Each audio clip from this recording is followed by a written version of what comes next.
নমস্কার বন্ধুরা, তোমাদের পছন্দের ধারাবাহিক গৃহপ্রবেশের আজকের পর্বের রিভিউ নিয়ে আমি পৌঁছে গেছি তোমাদের সামনে। বাংলা সিরিয়াল সমাচারে তোমাদের সবাইকে স্বাগত জানিয়ে আজকের পর্বের রিভিউ আমি শুরু করছি। দেখা যাচ্ছে শুরুতেই আকাশ শুভলক্ষ্মীদের অফিসে গেছে, সেখানে রূপসের সাথে কিছু আলোচনা করছে। ঠিক সেই সময় মোহনা আসে। মোহনাকে দেখে তো এদিকে আকাশ খুব অবাক হয়ে যায়, কি ব্যাপার তুই এখানে। ওদিকে শুভলক্ষ্মীও অবাক হয়, মনে মনে ভাবে নিশ্চয়ই আদির সাথে দেখা করতে এসেছে। আর ওদিকে মোহনা শুভলক্ষ্মীকে দেখে এটা এক্সপেক্ট করেনি, মানে যে শুভলক্ষ্মী এখানে থাকবে, ভেবেছে আয়ান থাকবে, তো মনে মনে ওটাই বলছে। আর এদিকে দাদা জিজ্ঞাসা করাতে দাদাকে বলছে যে আসলে তোর সাথে একটু জরুরি কথা ছিল, তাই আর কি এসেছিলাম। তখন মানে শুভলক্ষ্মী মানে বুঝতে পারে যে ওদের একটু একান্তে কথা বলতে দেওয়া দরকার, মানে দাদার সাথে। তখন শুভলক্ষ্মী রূপসকে বলে, চলো আমাদের একটু কাজ আছে, আমরা বরঞ্চ অন্যদিকে যাই, এই বলে চলে যায়। আর মোহনাকে তখন তার দাদা বলছে, কি ব্যাপার তুই এখানে কেন? আমি খুব ভালো করে জানি যে তুই এখানে কেন এসেছিস, তুই আয়নের জন্য এসেছিস এখানে, তাই তো? তখন বলছে, না না, আসলে তোর সাথে আমার দরকারি কথা ছিল। বলে, দেখ তোকে আমি খুব ভালো করেই চিনি বুঝি, আর এমন কিছু দরকারি কথা থাকতে পারে না যে তোকে তার জন্য এখানে চলে আসতে হবে। তো যাই হোক, এরকম কথা বলতে বলতে ওদিকে শুভলক্ষ্মীরা আসে। বলে, আসলে একটু ডিস্টার্ব করলাম, কিন্তু আমাকে না এক্ষুনি বাড়ি যেতে হবে, দরকার আছে। তখন সেখানে আদি চলে আসে। আদি তো এসছে শুভলক্ষ্মীর জন্যই। আদি এদিকে মোহনাকে দেখতে পেয়ে ফুলটা লুকিয়ে দেয়, অবাক হয়ে যায়। তখন মোহনা বলছে, আয়ান তুমি জানতে যে আমি এখানে আসবো, তার জন্য তুমি এখানে এসেছো? দৌড়ে চলে যায় আয়নের কাছে, যেটা আকাশেরও কিন্তু দেখে ভালো লাগে না, শুভলক্ষ্মীর তো অবশ্যই ভালো লাগে না। তো আয়ান তো মানে আদি তো চুপ করে থাকে। আদি বলছে, সরি, সেদিন আমি তোমার সাথে ভালো করে কথা বলতে পারিনি, তবে আজকে আমি শুভলক্ষ্মীকে নিতে এসেছি। তো মোহনা বলছে, চলো না আমরা কোথাও গিয়ে আড্ডা দিয়ে আসি, অনেকদিন পর দেখা হলো। বলে, না না, আমি শুভলক্ষ্মীকেই নিতে এসেছি। শুভলক্ষ্মী বলছে, থাক, আমার গাড়ি এসেছে, মানে আমি গাড়ি নিয়ে এসেছি, আমি একাই চলে যেতে পারবো। তখন বলছে, না, মানে শুভলক্ষ্মীকে আটকাচ্ছে আর কি। ওদিকে আকাশ ও মোহনাকে বলছে, চল আমাদেরকে বাড়ি যেতে হবে, তুই আমার সাথেই চল। তখন মোহনা বলছে, না রে দাদা, অনেকদিন পর তো আয়নের সাথে দেখা হলো, তো আমরা বরঞ্চ একটু গল্প করি, একটু তাহলে ভালো লাগবে, একটু আড্ডা দিই, এই বলে আদিকে জোর করে সেখান থেকে নিয়ে চলে যায়। আর শুভলক্ষ্মী কিন্তু তার আগেই সেখান থেকে চলে যায়। তো আদিকে নিয়ে গেছে পাশে একটা ক্যাফেতে। আদি তো খালি শুভলক্ষ্মীর কথাই ভেবে যাচ্ছে, আর বলছে যে মানে যখন আদিকে খাওয়ার কথা বলছে তখন বলছে ওদিকে শুভলক্ষ্মী খেলো কিনা, মানে লাঞ্চ করলো কিনা। তখন আবারও ওদিকে মোহনা নিজের কথা বলছে, কতদিন পর আমাদের দেখা হলো বলো তো, আগে তো আমরা রোজ একসাথে লাঞ্চ করতাম, আর এখন তো করাই হয় না। তখন পেস্ট্রি আনিয়েছে আদির জন্য, আর যে পেস্ট্রিটা আনিয়েছে সেটা শুভলক্ষ্মীর খুব প্রিয়। পেস্ট্রিটা দেখেই আদির মুখে হাসি চলে আসে। আরে এটা তো শুভলক্ষ্মীর প্রিয় পেস্ট্রি, তাহলে ওর জন্য একটা প্যাক করে নিই। তখন কিন্তু বারবার শুভলক্ষ্মীর কথা বলাতে মোহনা রেগে যায়। মোহনা বলছে, যখন থেকে এসেছো শুধুমাত্র শুভলক্ষ্মীর কথাই বলে যাচ্ছ, কই আমার কথা তো একবারও বলছো না। একটা সময় ছিল যেখানে আমি না খেলে তুমি আমার জন্য খাওয়ার জন্য ওয়েট করতে, না খেয়ে বসে থাকতে, আমার পায়ে ফোসকা পড়ে গেলে আমার জন্য জুতো নিয়ে আসতে, আর এখন তুমি শুধু শুভলক্ষ্মীর কথাই বলে যাচ্ছ। তুমি কতটা পাল্টে গেছো। হ্যাঁ, আমি জানি যে তোমার স্ত্রী আছে, তোমার সংসার আছে, আমি তবুও তো সবটা জেনেই তোমাকে ভালোবেসেছি। তার বিনিময়ে কী চেয়েছি? শুধুমাত্র একটু সময় তো চেয়েছি, কিন্তু তুমি তো সেটাও আমাকে দিতে পারছো না, এইভাবে বলছে। তো তবুও মানে আদি দেখা যাচ্ছে শুভলক্ষ্মীর কথাই ভেবে যাচ্ছে, মোহনার কথায় অত গুরুত্ব দিচ্ছে না। তখন মোহনা কি করে, রাগ করে সেখান থেকে দৌড়ে বেরিয়ে যায়। আর আদিও আটকানোর চেষ্টা করে, কিন্তু পারে না, মোহনা চলে যায়।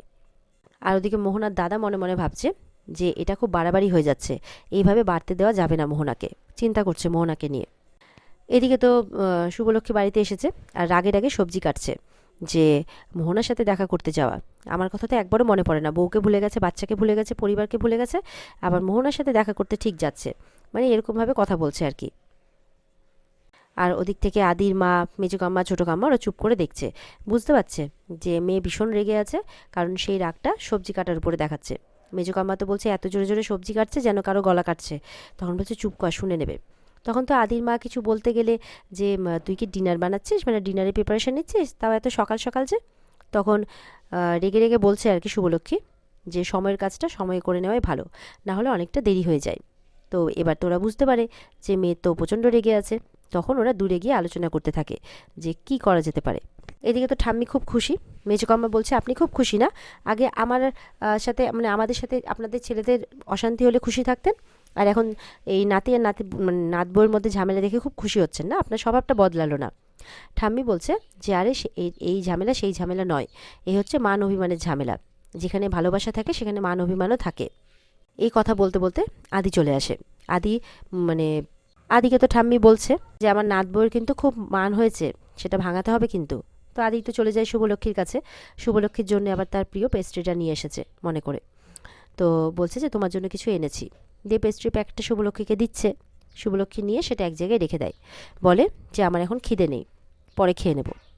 তো আদিও চুপ করে থাকে, আর কিছু বলতে পারে না, দেখছে রেগে আছে, ওখান থেকে তখন চলে যাচ্ছে। শুভলক্ষ্মী মনে মনে বলছে যে খাবো না বললাম তো চলে গেল, একবার জোরও করলো না খাওয়ার জন্যে। মন খারাপ হয়ে যায় শুভলক্ষ্মীর। ওদিকে রূপস আদিকে বলছে তোর দ্বারা না বউকে মানানো হবে না, চল তোর ক্লাস নিতে হবে। এই বলে তাকে একটা ঘরে নিয়ে যায়, আর সেই ঘরে তার দাদু ভাইও আছে আর তার বাবাও আসে আর কি। আর তারা এক একজন এক এক রকম করে বোঝাচ্ছে। তার দাদু যখন তার মানে ঠাম্মির মান ভাঙাতো, তখন নাকি ইয়া বড় গলদা চিংড়ি নিয়ে আসতো দুটো তাদের দুজনের জন্যে। তখন রূপস বলছে না না এইভাবে হবে না, আমি কি করি বলতো, আমি না লং ড্রাইভে বেরিয়ে পড়ি। লং ড্রাইভ শুনে কিন্তু আদির বেশ মজা লাগে। লং ড্রাইভ, মুখে হাসি আসে যে তার বউয়ের সাথে আর কি লং ড্রাইভে যাওয়ার কথা ভাবতে থাকে। তখন তার বাবাও আসে যে না রে এইভাবে হবে না, কি করবি বলতো, একদম সোজা গিয়ে পায়ে পড়ে যাবি, দেখবি আর কোনো অশান্তি হবে না। তখন বলছে পায়ে পড়ে যাব, বলে হ্যাঁ। এই নিয়ে সবাই মিলে হাত মেলাচ্ছে, আদিও। এদিকে দেখা যাচ্ছে শুভলক্ষ্মী একা ঘরে বসে কিন্তু কাঁদছে, আর মোহনার সাথে যে মানে আদির যে কথাবার্তা সেই সমস্ত কিছু মনে করছে। মনে মনে বলছে যে তোমার সঙ্গে এই দূরত্বটা আমি যে আর মেনে নিতে পারছি না আদি, আমার মনে হচ্ছে তুমি আর আমাকে পছন্দ করো না। এই সব ভেবে যাচ্ছে আর কেঁদে যাচ্ছে। আর আদি যে এর আগে বলেছিল রাগ করে যে এর থেকে ভালো আমি মোহনার বাড়িতেই বেটার ছিলাম, কমসে কম মেন্টাল প্রেশারটা আমার উপরে পড়তো না, এই সমস্ত কথা মনে পড়ছে শুভলক্ষ্মীর আর কি, আর কাঁদছে। ঠিক সেই সময় কিন্তু একটা হাত এসে রুমাল, মানে একটা রুমাল সমেত হাত এসে তার দিকে বাড়িয়ে দেয় আর কি, হাত বাড়িয়ে দেয়, সেই হাতটার কারণে আদির। এরপরে রুমাল দিয়ে শুভলক্ষ্মীর চোখও মুছিয়ে দিচ্ছে, আর শুভলক্ষ্মী মানে আদির দিকে তাকিয়ে আছে আর কি। এরপরে বলছে যে আপনার কিছু লাগবে, আদি বলছে না। তারপরে শুভলক্ষ্মী নিজের কাজ করতে থাকে, বলছে যে যেটা করতে কষ্ট হচ্ছে আপনার সেটা আপনি করছেন কেন। তখন শুভলক্ষ্মী বলছে অনেক সময় ভালোবাসার মানুষের কথা ভেবে আমাদের অনেক কিছু ত্যাগ করতে হয়, তাতে নিজেদের ভেতরটা যতই দুমড়ে মুচড়ে মানে একদম জ্বালাপোড়া করুক আর কি, কিচ্ছু করার থাকে না। বলছে সেই ভালোবাসার মানুষের শান্তির কথা ভেবে সব মেনে নিতে হয়। এবার আদি কি করে, শুভলক্ষ্মীকে তার পছন্দের পেস্ট্রিটা দেয়, প্লেটে এবার সার্ভ করে এনেছে। বলছে এই যে এটা আপনার পছন্দের, তাই আমি মনে করে নিয়ে এলাম, আপনি তো তখন খাননি। তো শুভলক্ষ্মী খুশি হয়, সঙ্গে সঙ্গে প্লেটটা নিয়ে কিন্তু মানে পেস্ট্রিটা খায়ও। তারপরে আদি শুভলক্ষ্মীর সামনে বসে বলছে যে আপনি আমার স্মৃতি ফেরানোর জন্য যা যা করবেন আমি সব কিছু করতে রাজি আছি, শুধু একটাই জিনিস করবেন না, সেটা হচ্ছে আমার উপরে রাগ করে থেকে আমার সাথে কথা বলা বন্ধ করবেন না, আমার খুব কষ্ট হয়। এই বলে কিন্তু আদি চলে যায়। আর এটা শুনে কিন্তু মানে শুভলক্ষ্মীর মনটা খুশি হয়ে যায়, চোখে জল চলে আসে, আর আদির দিকে তাকিয়ে থাকে। আদি চলে যায়, যেতে যেতে আবারও শুভলক্ষ্মীর দিকে তাকাচ্ছে, শুভলক্ষ্মী আদির দিকে তাকাচ্ছে। এবার তো খুব কাঁদছে, বলছে আমি কিচ্ছু চাই না আদি, তুমি শুধু একটু একটু করে আমার কাছে ফিরে এসো, আমার আদি হয়ে ওঠো, ব্যাস এইটুকুটাই চাই। পেস্ট্রিটাও হাতে নিয়ে বলছে যে আমার আর সত্যি কিচ্ছু চাই না, শুধু তোমাকে চাই। আর এখানে আজকের পর্ব শেষ হয়ে যায়। তো বন্ধুরা, এই ছিল আজকের পর্বের রিভিউ। ভালো লেগে থাকলে অবশ্যই পর্বকে লাইক কমেন্ট করতে ভুলবে না, আর আমাদের চ্যানেলকে সাবস্ক্রাইব করতে ভুলবে না।